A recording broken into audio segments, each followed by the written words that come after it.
more on this, we can bring in Jean-François Bélanger, assistant professor at the Institute of Military Operations at the Royal Danish Defence College. Jean-François, thank you for joining us on the program. Thank you for having me. Now, Donald Trump has said that we'll get Greenland the easy way or the hard way. So the hard way, we're all assuming, would mean a military intervention. What would be the impact here if one NATO country annexes another? That's $1 million question, right? I think immediately. The number one issue that I think everybody needs to be reminded of is that NATO is a consensus organization. If, therefore, the US were to annex Greenland, they would simply refuse to discuss the question within the organization, and therefore, because of its rules, the organization would not be able to decide this. However, and as one can expect, it's definitely going to create a rift within the organization where fracture at best, irrelevance, or even destruction at worst.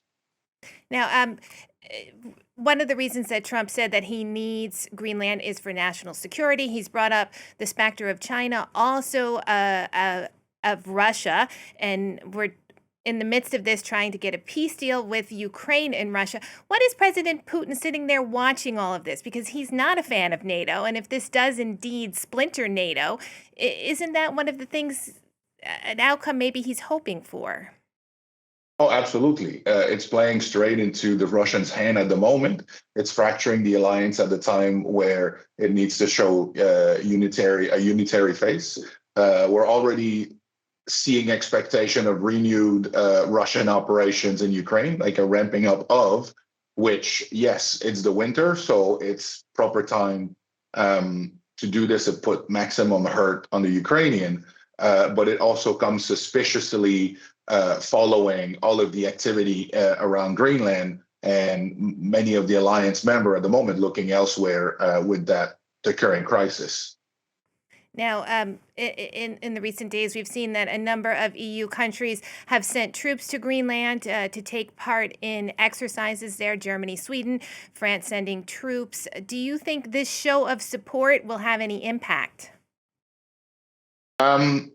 Hopefully. I mean, the objective of the exercises and of sending troops is essentially to remove from the talking point of security issues. Because, yes, there are security issues. They're present.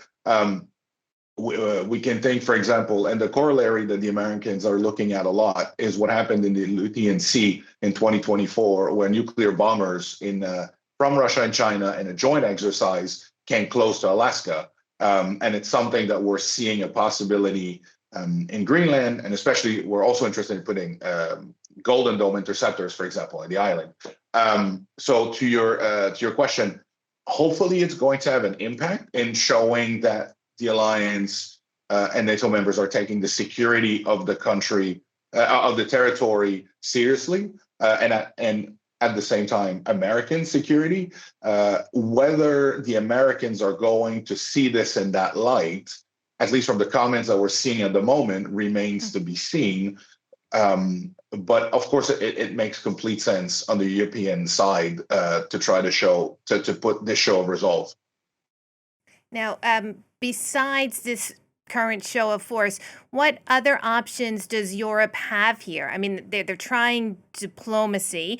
Is there a way to deter Donald Trump from his aspirations here, or hope the president gets distracted and focuses on something else? Yes, I think especially in the US, there was some hope that what's happening in Iran was going to be distraction enough. We're seeing that it's not sufficient at the moment.